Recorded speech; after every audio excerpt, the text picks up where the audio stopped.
James chapter 1. Yes, Jody may be 30, but I'm 50. I'm always gonna be 20 up on her. Yeah, feeling good about that. All right, James chapter 1. She ain't got nothing on me, never will. I'm 50. Did you want me to say it one more time? I tried to hide it for just a short period of time, and now I have chosen I will embrace it.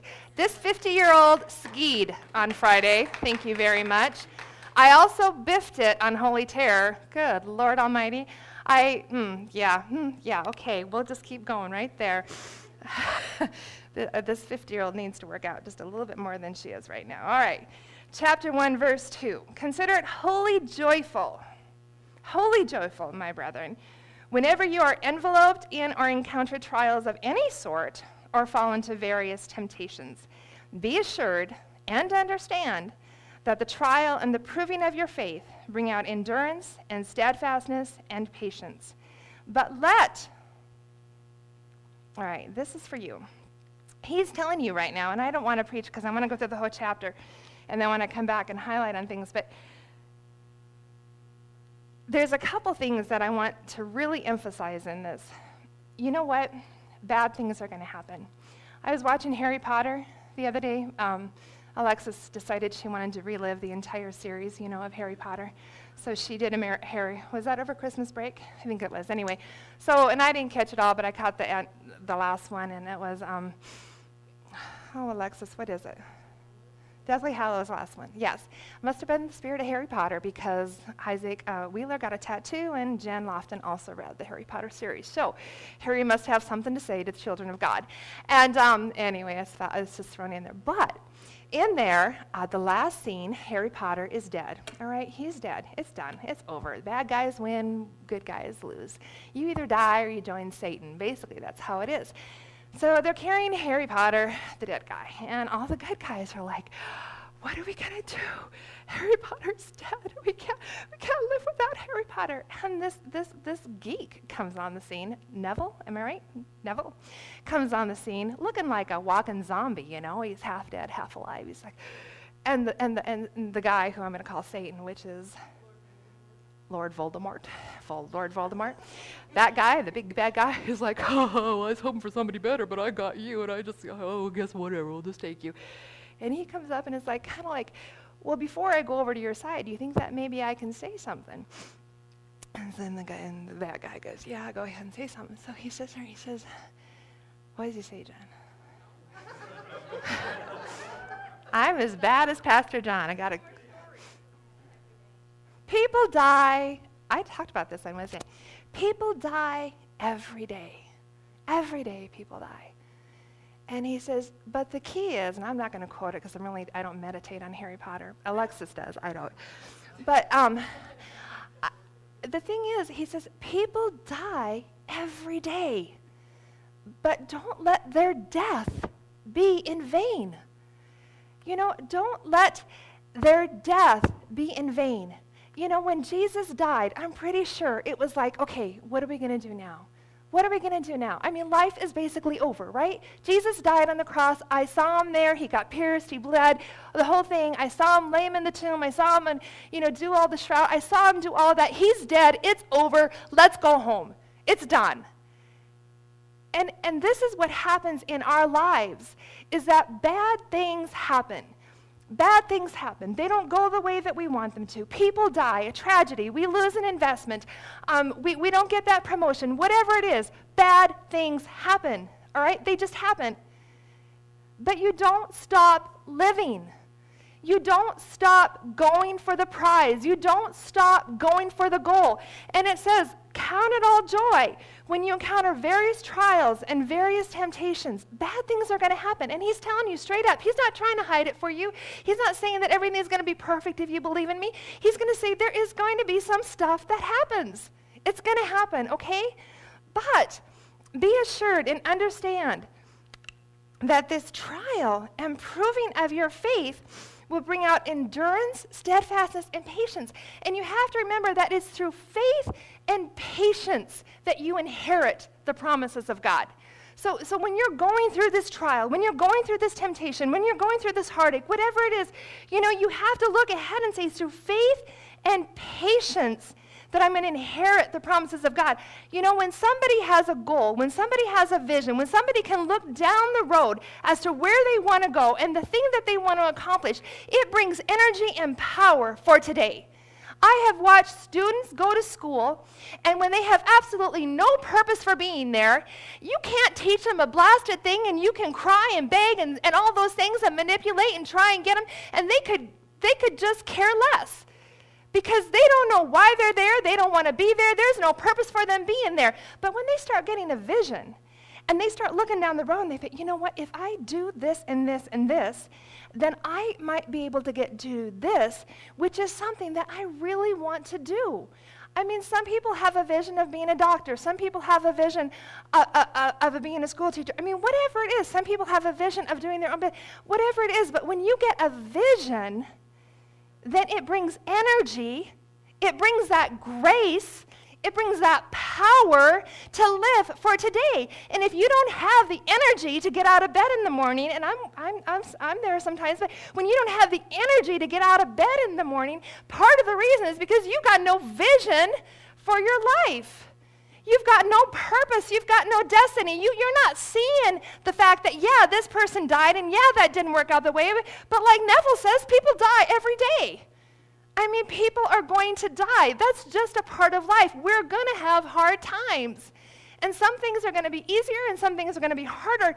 But he says, be assured and understand that the trial and the proving of your faith will bring out endurance, steadfastness, and patience. And in the back of your head, you always remember, through faith and patience, I'm going to inherit the promises of God. I'm going to inherit that promise of not only just knowing him intimately, of knowing his thoughts and his minds and his will, and not just knowing that, but I'm going to see the manifestation of his glory in my life. I'm going to see the manifestation of his healing power in my life. I'm going to see the manifestation of that ability to create wealth at whatever I set my hand to. I'm going to see that manifestation of peace and joy and wisdom and strength. I'm going to see that. All right, in my life, through faith and patience, we inherit the promises of God. And then he goes on, he says, but this is your part, let the endurance, let the steadfastness, let the patience have full play and do a work in you, so that you will be perfect and you will be fully developed and you will lack nothing. All right? That you will lack nothing. When we go through trials and we go through hard times, there is a place where you say, you know what? There are things in my life that I cannot avoid, and I have to do them. I don't want to do them. I don't like to do them. I would avoid them if there was any way. There are so many things in my life that I don't want to do. But when I finally settle it and say, okay, I have to do this and I have to walk through, then I set my heart and say, okay, God, we're going in, and we're going in together. I would never go into a battle without the Lord. I would never, ever go into a struggle without the Lord. I just wouldn't do it. It's foolishness on your part. And then I go in, and then it's like, okay, whatever I got to learn, whatever I have to learn from this, Spirit of God, teach me. Help me. Help me understand the people I'm working with. Help me understand the trial that I'm going through. Help me, when I come on the other side, that my trial is not in vain, that I don't go through this struggle without gaining anything. Because people die every day, but to have them die and not gain, that is foolishness. That is foolishness. So that you will be perfect and you will lack nothing. But if any of you is deficient in wisdom, let him ask of the giving God, who gives to everyone liberally and ungrudgingly without reproach or fault finding, and it will be given him. You know, the thing, I guess, too, that you have to understand is that trials and tribulations are going to come. But the thing is, and we'll get into it a little bit later, but it's like when you think that God is the one that's stealing your loved one, when you think that God is the one that's making you sick, when you think that God is the one that's stealing your finances, when you think that the trial and the tribulation is coming from God himself, then things get really screwed up in your heart. They get really screwed up. Because it's hard to trust a God that you don't know is totally on your side. All right? So trials and tribulations, they're going to come. We're going to have hard times. They are things that are going to be difficult in life to do. But when you're looking at it and saying, well, God, why are you doing this to me? God, why are you, this is the one, allowing this in my life? Why are you allowing this? Why are you permitting this in my life? Then you're putting it all on him. And it's his responsibility to fix everything out here so that your life can be perfect in here. God is not the source. God is not the source of your trials. He's not the source of your tribulations. It says if you are deficient in wisdom, if you don't know how to walk through this trial, then you ask God, and God is going to give to you he's not going to come at you and say, oh gosh, you should have learned this yesterday. You know, you're 50 years old, Tammy, by gosh, by golly, you should have learned this a long time ago and you still haven't got it figured out. He's not going to do that. He's going to say, it's really, really good to see you. And if you want to talk about this, I would love to talk about it with you. And if you want me to help walking through this, I would love to walk through this with you. That's God. That's God. He's not like up there correcting you. I correct you. I analyze you. God doesn't. I correct my children. I analyze my children. I analyze me all the time. God doesn't. I don't know how he does it, but he doesn't. He gives, and he loves, and he's merciful. Only when you ask, it must be in faith. For the one who wavers and doubts is like the billowing surge out at the sea that is blown hither and thither and tossed by the wind.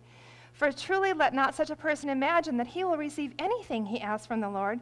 For being as he is a man that has two minds, is unstable and unreliable and uncertain about everything he feels and decides. We used to have, back in the day, and I don't really want to go back, so if you want to go back, go ahead, but I don't want to go back. And we used to run 130 kids through here on Wednesday nights. And I would stand at the front over there, and I could greet every single one of them by name. And I used to know their names and whatever, and they would come from all over. And you have to keep in mind that at that time, there weren't a lot of youth ministries going on. There weren't a lot of churches that had youth pastors, and they sure weren't doing the parties that we were doing, all right? So we had a live band, teenage band. We had a lot of fun happening things going on. So I would be at home, and I would be tired. You also have to keep in mind, we were doing church 6 days a week. You know, so, we would do church Sunday morning, Sunday night. We had prayer time 5 days a week. Tuesday night, I was either teaching or going to a TNC, and then Wednesday night, we had church for the teenagers, and so it was a pretty hefty schedule, all right? And so we were putting it out, working it, all those things. And I remember I would be at home and I'd be like, oh, man, I don't want to go. I'm like, seriously, I just want to sit home and watch TV, and I don't want to, so I wasn't the most holy of holies, still not, but I'm working on it. But, And I'd get to that parking lot, and I would drive, and I would make that commitment that I'm going to be there, and I'm going to go. And the minute my feet would hit the parking lot, grace would come. Grace would come. And I could feel it. It was a tangible feeling. I would step down, and I would just feel the power of God come inside of me. And I knew that I could do and I could handle whatever I heard, whatever I saw, whatever happened that night. I knew that I could do it. But see, I had committed. I had made a commitment to do this thing. And what happens so many times is we hear the voice of the Lord, and we think that this is what he wants us to do, and we start out in that direction, but then something, those storms come, and that person says this, or that person does that, or whatever it is, and then we get, I'm not sure, because if it was God, then it would be this way, and if it was God, it would be that way, and if it was, and honestly, if it's God, you don't know which way it's going to be. You just don't know which way it's going to be, so don't try to figure it out in your intellectual hand. Begin to listen to your heart, and if God is leading you in a direction, then say, okay, God, and I do this all the time too. It's like, okay, God, you're leading me to do this, so I'm going to do this, and if it isn't you, then you got to make it really, really clear in here that it's not, and regardless of whether it is or it isn't, I'm going to completely trust you in the outcome. I'm not going to put any confidence in my flesh, in my own ability. I'm going to trust him in the outcome of whatever it is. Jen and I were talking about, and Jen is going to have a baby so exciting. I'm scared to death. But she's going to have a baby, and so she's facing all those, okay, how am I going to do this, and how am I going to do this, and, and when you have a child that you're responsible for, you start questioning everything, what's right or what isn't, and I've done that, and I've been there, but I'm old now, so I can talk about it, and, but it's like, whatever you do, let it be done in faith. Let it be done in confidence. Don't do it in your own ability. Don't do it in thinking you got to be smart enough, you got to be talented enough, you got to be the perfect mom, whatever it is. It's like, you got nothing apart from him. But with him, you've got everything. And so whatever you do, however you make that decision, whatever it is that you feel led to do, don't worry about what anybody else is going to say. If God tells you to get up here and worship, then get up here and worship, and don't worry about it. Don't think about what everybody else is saying. You know what? This is what the Spirit of God, and then you're thinking, and you analyze, well, you don't know if you missed it or if you made it, or you don't have no idea, but in that moment, trust the Father. And when you walk past the moment and you look back, trust the Father. And yeah, he might have some things to teach you, but you still trust the Father. You just continually trust him. So you make a commitment, and that's what God is saying here. He says, I am committed to you. I am totally committed to you. Whatever you do, however you do it, wherever you go, however you live your life, he says, I am committed to you. I have faith in you. I have confidence in you. I put my Spirit inside of you. I believe in you. He's there. We're the ones that walk away. We're the ones that sit there and think that we got to have something before he can do anything. We're the ones that sit there and analyze our behavior. We analyze our inward thoughts, or we analyze our motives or our attitudes. We think somewhere along the line that we got to do it perfectly, or he's not going to do it. And God is saying, I am committed to you. And what he's asking is, are you committed to me? Because if you're committed to me and I'm committed to you, between the two of us, we can do amazing things. We can do amazing things. This church is an amazing thing. All right? The school that we have going is an amazing thing. The things that we've done overseas are amazing things. The lives that have been changed and transformed are amazing things. The people that have increased and prospered in this church are amazing things. God says, let's do this together. Let's do it in relationship with each other. Let's do amazing things. I am committed to you. I'm not pulling out. But the thing that we do have to ask yourself is, are you committed to him? Are you committed to him? Can you trust him? And if there are areas in your life that you can't trust him, then those need to be looked at. And I'm not being critical, because we all have areas. But if there are areas in your life where you feel like, yeah, I really trust God in this, but I don't always trust him in this. And I am very confident that when I stand up here, the Spirit of God is going to speak through me. I just know that. But there are other areas in my life where I really struggle. I really struggle. I struggle with friendships. I struggle with trusting people. I struggle with finances, of making right decisions. I struggle with the way that I relate sometimes to my children, that I don't do it right. There are some areas that I'm very confident in, but there are other areas that I really struggle. And why is that? Because I put so much emphasis on my own ability, on my own gift, my own talent, my own intellect. And you're just kind of getting inside of my head right now, but I really do believe God is speaking to me too. It's like, Tammy, commit to me and trust me in these areas. Trust me, because I am committed to you. And that's the beautiful thing about a marriage, is when two people come together and they stand at that altar, and some people are trying to eradicate the whole covenant process. We're just going to get the license, and we're going to spend the money overseas, and we're going to go celebrate and have a great vacation, but we're not going to do this covenant thing of standing before the altar and saying our vows and committing to each other. We're not going to do that. We're just going to save all that money and we're going to go. But when two people come together and they make that commitment, I'm going to love you. I'm not going to love anybody anybody else. I'm going to love you. And that other person turns around and says, I'm going to love you. And I'm not going to love anybody else. I'm not going to look at anybody else. I'm not going to think about anybody else. I'm just going to love you. And then the two people come together and they become one. It's a beautiful thing. Because, see, there's so much more power in the togetherness than there is in the separateness. And see, that's what God did for us. He came down and he stood at the altar. Isn't that beautiful? He stood at the altar. He stood at the altar and he says, I'm committed to you. I am committed to you. I came to earth for you. Will you come to the altar with me? Will you come and stand with me? And will you be my lawfully wedded wife or husband? Will you be the one that will unite yourself with me in such a way that when they see me, they see us. They see us. They don't see just you. They see me in you. They see us. That's the power of a marriage. That's the power of a covenant. God is committed. He's a giving God, and he is committed. I'm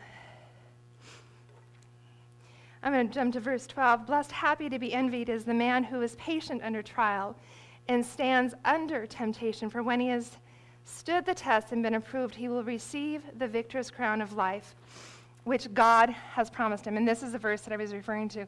Let no one say that when he is tempted that I am tempted from God, for God is incapable of being tempted by what is evil, and he himself will tempt no one. But every person is tempted when he is drawn away and baited by his own evil desires, his lusts and his passions. And those evil desires, when it is birth, will give birth to sin. And when it is fully matured, it will bring forth death. Do not be misled, my brethren, for every good gift, every perfect gift is from above. It comes down from the Father of all, that gives light, of whom there is no variation, no casting of shadow. And it was of his own free will that he gave us birth as sons by the word of truth, so that we should be a kind of first fruit of his creation, a sample of what he created to be consecrated to himself. Understand this, he says, understand this, my beloved brethren, let every man be quick to hear, slow to speak, slow to take offense, and to get angry. For man's anger will not promote the righteousness of God. So get rid of all cleanliness and the outgrowth of wickedness, and in a humble spirit receive and welcome the word which is implanted and rooted in your hearts, because it contains the power to save your souls. Be a doer of the word, not merely a listener, therefore deceiving yourself into deception. For if anyone were to listen to the word and not obey it, he will be like a man who looks into the mirror, and though he thoughtfully observes himself and then goes off and promptly forgets what he was like. But he who looks carefully into the fruitless law, the law of liberty, and is faithful to it, and he perseveres in looking into it, being not a heedless listener who forgets, but an active doer, he shall be blessed in his life of obedience. There's a lot in there, but the thing is, so many times we feel like God is the source of our trials. God is the source of our tribulations, the things that we go through. But then we also have this other thing that we feel that God is tempting us to test us to see whether or not we can pass the test. And I really do believe that one of the things that the author of James is trying to get through is that you need to be willing to acknowledge where the source of things are coming from. You know, if you have bad things coming into your life, and it's just a cycle, and it's like, you know, I've talked to different people who, you know, they, for whatever reason, you know, they're in a relationship, and then it's like, and they get hurt. They get hurt really bad, or they're in a relationship, and the relationship that they're with, you know, the person is continually cheating in them, and so then they get out of that relationship, and they get into another relationship, and then that relationship is a cycle of the same thing. They get out of that relationship, and then they get into another relationship, and it's a cycle of the same thing, and then I hear it's like, well, you know, God, why are you doing this to me? You know, why can't you just give me that right person? And God, why can't you? And the thing is, we have things. within us, and we have desires within us. And sometimes we're not trusting God to meet that desire. You know, Psalms 37:4 says, "Delight yourself in the Lord, and he will give you the desires of your heart."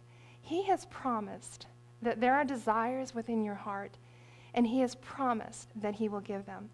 But sometimes, like children who are waiting for that one gift from their parent, that one thing that they very, very much want, maybe they're not totally convinced that mom or dad are going to get that gift for them. So then that child begins to connive and try to find ways to get that gift. You know, maybe it's, I don't know. I mean, it could be anything. Sometimes kids will, sometimes they'll shoplift. You know, maybe they'll take something from the store. My son, when he was younger, one of the things that he did is he took money out of my mom's purse, you know, because they were going to a rummage sale or whatever else, and he wanted to have money to buy his gifts or things that he wanted, and he wasn't sure that Grandma was going to give him any money, and his mom hadn't given him any money, so he thought, well, you know what, I'll just go get that money myself, and then I'll have the money, and then I can do. And we're the same way. We have desires. Well, I don't know if God's going to bring that person in my life, so you know what I think I'm going to do? I'm going to go, and I think I'm going to start putting myself out there in a bar, and maybe I'll probably, because there are no single men in church, so therefore, bless God, I should probably go down to the bar and just make sure that I can meet some more people or whatever. I mean, this is a natural course of thinking that everybody does. It's like, well, I'm not really sure that God's going to meet my needs here, so I think that I'm going to start working, and I've had this, I think I got to start working 2 jobs here. Maybe I need to pick up 3, and, because God just isn't capable of meeting my financial needs and keeping me at that level where I want to live. So therefore, I need to go out and get another job. Maybe I need to get 2 jobs, and maybe I need to start working nights, and maybe I need to start working weekends so that I can have more money, so that I can continue to live at that level of that I'm accustomed to living at. So we have these desires. We have these things that we need. We have these things that we want. And so instead of trusting that God is going to meet that need, that God is going to fulfill that desire, then we start to go out and to manipulate. And we start to try to make things happen so that we can get that desire fulfilled. And that comes from a relationship. We went to the altar and we said yes, but then we're not really sure that spouse is going to meet our needs. We're not sure that spouse is going to meet our emotional needs. So therefore, we have to go out and we have to start trying to find our emotional needs met elsewhere. We're not sure that spouse is going to give us the money to buy the things that we need, so we're going to go out and we're going to go get some money over here so that we can have the money to buy our things. Am I striking home with any of this? Okay, we have desires, and God is saying, I am not the one tempting you. I am not the one that is trying to withhold from you. But he says, you have desires in your heart. And he says, and I know what those desires are. And he says, if you trust me, he says, I will fulfill those desires. But there is a will, and there is a way, and there is a plan, and there is a way to walk that out. And it is by the Spirit of God. I am going to totally switch it up here, and I'm going to show you a video, and it's about 10 minutes long, I think. Are you ready, Jed? And when you watch this video, watch what is happening. Watch the power of a seed, and a word is a seed, and watch how that word, that seed, can totally change the way a person thinks, the way a person feels, and the way a person acts. Watch this. This is a special week. Does anybody know what it is? National Brotherhood. National Brotherhood Week. What's brotherhood? Be kind to your brothers. Be kind. Okay, be kind to your brothers. Like you would like to be treated. Treat everyone the way you would like to be treated. Treat everyone as though he was your brother. And is there anyone in this United States that we do not treat as our brothers? Yes. Who? Yeah. The black people. Who else? Indians.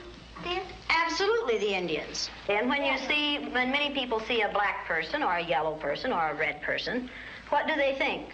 Look at that.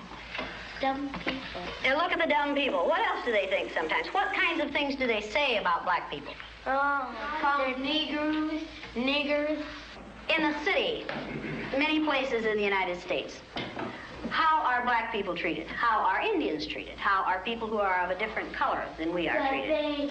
They're part of this world. They don't get anything in this world. Why is that? Because they're different color. You think you know how that would feel to be judged by the color of your skin? Yeah. Do you think you do? No, I don't think you'd know how that felt unless you had been through it, would you? It might be interesting to judge people today by the color of their eyes. Would you like to try this? Yeah. Sounds like fun, doesn't it? Since I'm the teacher and I have blue eyes, I think maybe the blue-eyed people should be on top the first day. And up here? I mean, the blue-eyed people are the better people in this room. Oh, yes, they are. Blue-eyed people are smarter than brown-eyed people. My dad isn't that stupid. Is your dad brown-eyed? Yeah. One day you came to school and you told us that he kicked you. He did. Do you think a blue-eyed father would kick his son? Yeah. My My dad's blue-eyed. He's never kicked me. Greg's dad is blue-eyed. He's never kicked him.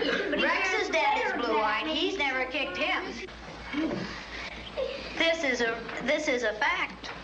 Blue-eyed people are better than brown-eyed people. Are you brown-eyed or blue-eyed? Blue. Why are you shaking your head? I don't know. Are you sure that you're right? Why? What makes you so sure that you're right? I don't know.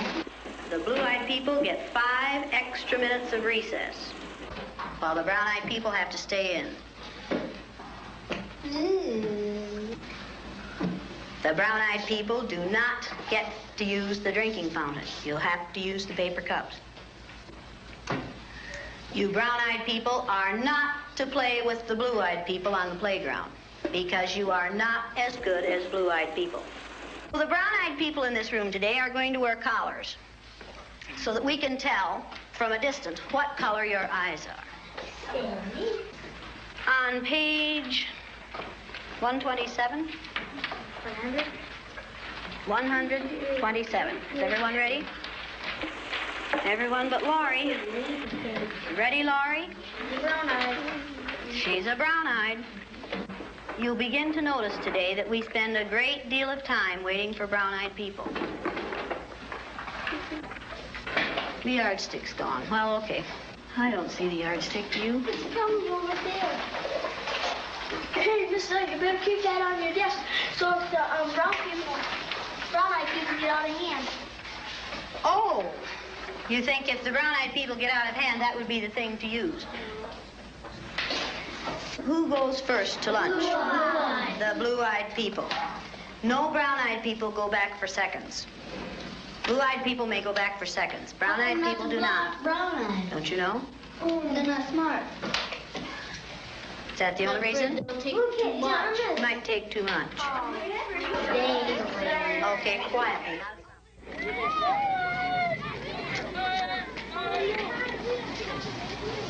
And it seemed like when we were down on the bottom, everything bad was happening to us. The way they treated you, you felt like you didn't even want to try to do anything. It seemed like Mrs. Elliott was taking our best friends away from us.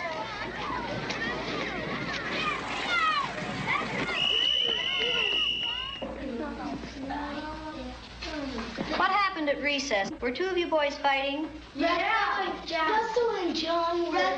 What happened, John? Russell called me names and I hit him in the gut. What did he call you? Brown eyes. Did you call him brown eyes? They always call us that. Yeah. Craig and all of the boys they keep calling us brown eyes. They said, come here, brown eyes. And they were calling us blue eyes. I wasn't. Sandy and Donna were. Yeah. What's wrong with being called brown eyes? It means that we're stupider. Well, not that.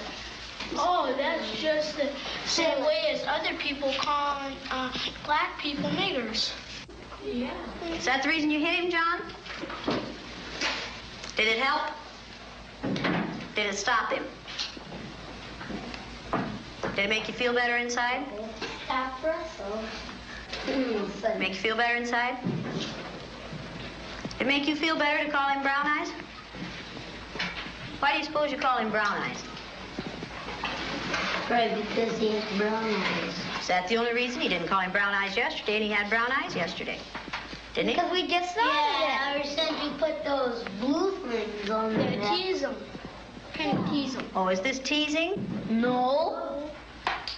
Well, he did it. Were you doing it for fun, to be funny, or were you doing it to be mean?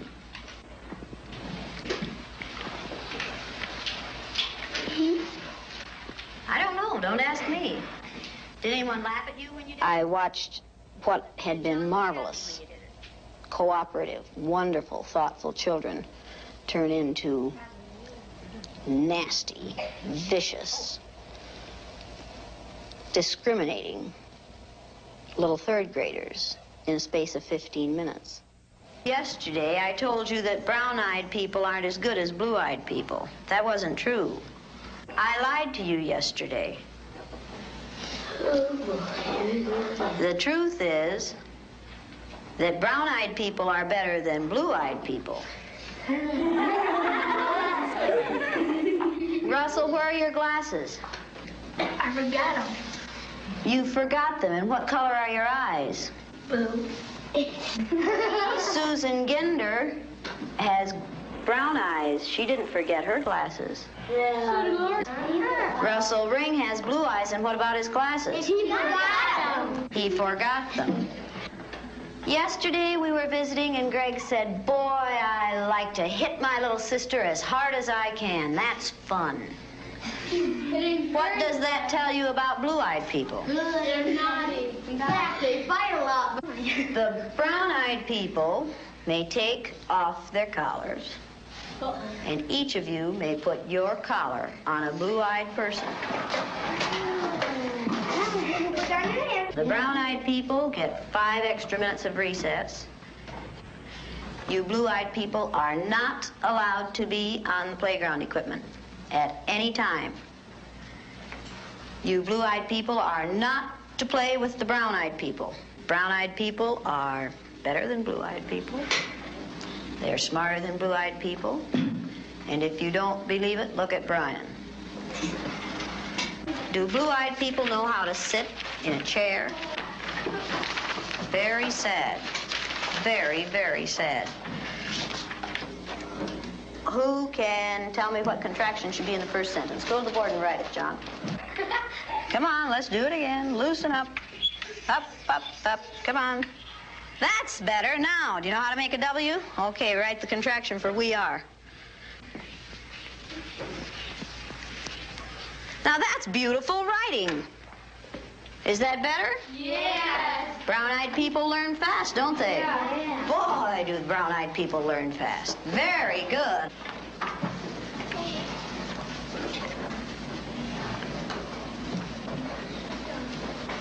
Greg, what did you do with that cup? Will you please go and get that cup and put your name on it and keep it at your desk? Blue-eyed people are wasteful. Okay, you want to be timed this morning? Yeah. A. I use Orton Gillingham Phonics. We use the card pack. And the children, the brown-eyed children, were in the low class the first day, and it took them 5.5 minutes to get through the card pack. The second day, it took them 2.5 minutes. The only thing that had changed was the fact that now they were superior people. I thought you were going to get in the You went faster than I've ever had anyone go through the card pack. Why couldn't you get them yesterday? We had those collars on. You think the collars kept you? You just keep thinking about those collars. Oh. And my eyes kept getting rolling around. Oh, and you couldn't think as well with the collars on. Well, 4 minutes and 18 seconds. I knew we weren't going to make it. How long did it take you yesterday? 3 minutes. 3 minutes. How long did it take you today? 4 minutes and 18 seconds. What happened? One down. Why? What were you thinking of? This. I hate today. How do you do? I hate too. Because I'm blue-eyed. See, I am too. There's nothing, it's not funny, it's not fun, it's not pleasant. This is a filthy, nasty word called discrimination. We're treating people a certain way because they are different from the rest of us. Is that fair? No. Nothing fair about it. We didn't say this was going to be a fair day, did we? No. And it isn't. It's a horrid day. Okay, you ready? What did you people who are wearing blue collars now find out today? I know what they felt like yesterday. I did too. How did they feel yesterday? Down. Like a dog on a leash. Yeah. It feels like a chain dragging up wherever you go. into prison. Like you're chaining them up into prison. And you're throwing the key away. Should the color of some other person's eyes have anything to do with how you treat them? No. All right, then should the color of their skin? No. Should you judge people No. by the color of their skin? No. You're going to say that today and this week and probably all the time you're in this room. You'll say, "No, Mrs. Elliott." Every time I ask that question. No. Then, No, Mrs. when you see a black man or an Indian or someone walking down the street, are you going to say, "Look at that silly looking thing"? No. Does it make any difference whether their skin is black or white? No. Or yellow? No. Or red? No. Is that how you decide whether people are good or bad? No. Is that what makes people good or bad? No. Let's take these collars off. Hey, don't stick yourself down there. No. You'd have to sort Here, that Mr. shit. Valley, you can What would you like to do with them? throw them away. Go ahead. Go ahead. In the pit. Mrs. Ellen. Good eat them. Don't eat them like great. Now you know a little bit more than you knew at the beginning of this week. Yes. A lot. Do you know a little bit more than you wanted to? Yes, Mrs. This isn't an easy way to learn this, is it? No, Mrs. Oh, well, you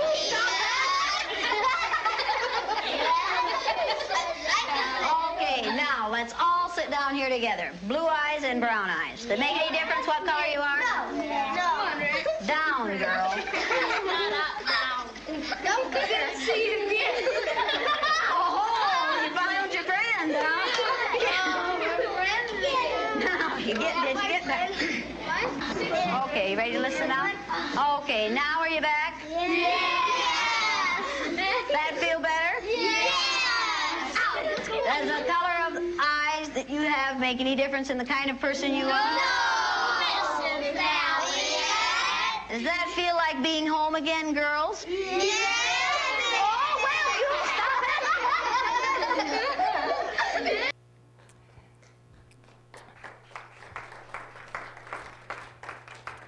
Believe it or not, this was not a video on discrimination as far as I was concerned. But the thing is, we all have things in our life. We have ideas of the way that life should be. We have ideas of the way that we are. We have ideas of the way that things are to progress. And those ideas were given to us oftentimes by other people through our childhood, through experiences, through things that have happened to us, through disappointments, whatever it is, all right? We all have things. And then through those things, our vision, our perception of life and our perception of God gets so distorted. And sometimes you just have to pull back and say, you know, God is really, really, really, really good. And he doesn't love this person more because they're more perfect than I am. He doesn't prefer this person more because they do more for the kingdom than I do. He loves everybody equally. And you know, even in this body, we're going to have more and more people coming in that have really different ideas about life. And they're going to have different thoughts. And they're not going to look, whatever, or what we consider normal or what have you. God is not a respecter of persons. God equally loves and gives to all people. And the only reason we're not able sometimes to let the love of God freely flow through us is because we haven't come to that place of accepting that God really does love us. That God really does love us. I'm going to say that again.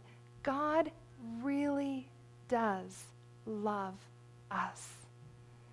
He is not evaluating, and just because things happen, just because bad things happen, just because people die, just because circumstances change, whatever it is, that's not a measuring tool for the love of God. That is not a tool that can be put up against the love of God. It's just life. Things happen. Things happen. And when they happen, always pull back and look, okay, so recognize that where did it come from? This is not God. This is not God. God did not cause this in my life, but it happened. So how am I going to walk through this thing? See, the thing that challenged me so much about this video is that focus is everything. Focus is everything. And as we meditate and we think about the love of God, as we put our attention on the things of God, as we sit there and think about the Word, and we remember the Word, and we apply the Word, and we think about how the Word applies to our life, as we focus on that, as we focus on His love, then everything in our life begins to line up with who He is and how He wants to work in the earth today. But so many times we get so caught up in that things aren't the way that we want them to be, that life isn't going the way that we want it to. We've got these trials, we've got tribulation, things are hard, and we put all of our focus on that.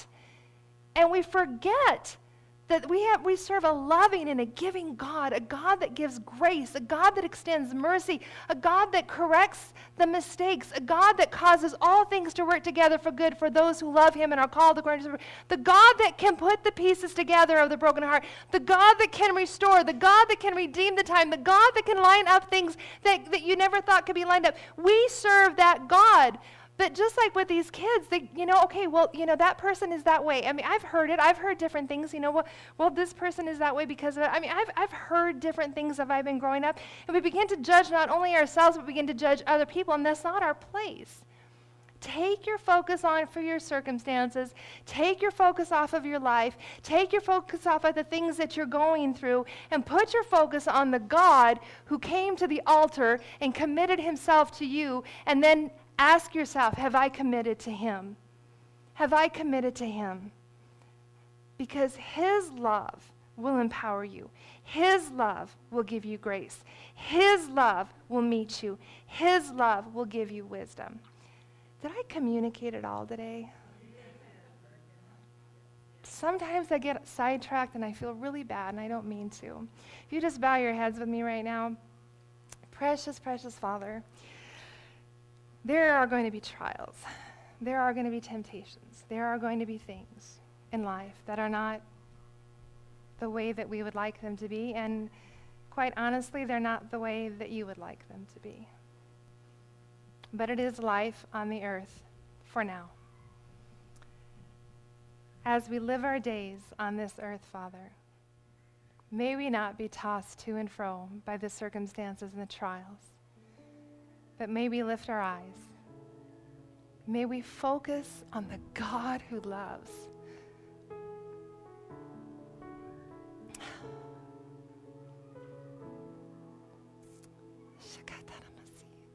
The God who came to the altar. Jeez, get a visual. You're at the altar, ready to commit your life, and the God of all gods comes alongside and says, I'm committed to you. I am committed to you. And yeah, maybe there were some mistakes, but that's okay, because I'm God, and I can fix them. And I can walk you through this. And I can give you wisdom in your time of need. And I'm not going to correct you, and I'm not going to do it regretfully or slowly. I'm going to give it to you now. I'm going to give you wisdom now. I'm going to meet your need now, because I am the God of the now, and I'm at the altar, and I'm committed to you. And he's extending his hand, and he's asking, are you committed to me? Because if you are, we can do great things.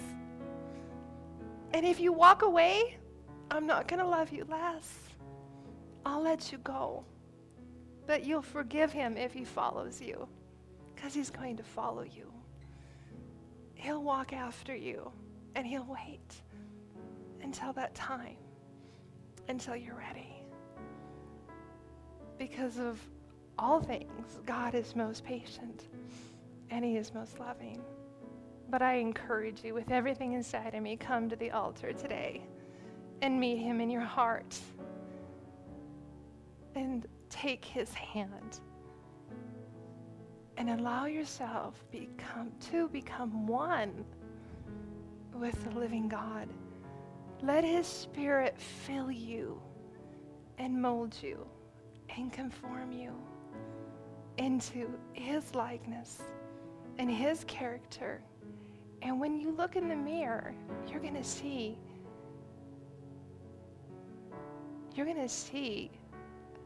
something that is so beyond whatever you could think or imagine. And he's going to lead you, and he's going to guide you, and he's going to give you courage and energy and strength. And those desires, those things that you want to see happen in your life, he's going to help you find those too. He gave you his word, and he won't go back on it. Father, I love you. With everything I have, I love you. And I trust you to meet the needs of these people. I can't do it, God. I have nothing without you. But you are the God who meets the need. You are the God that heals the heart. You are the God that redeems, the God that restores. That's just a really amazing God. I love you. In Jesus' name, amen. Amen. I'm facing the wrong way again. All right. Bless you. Have an awesome week.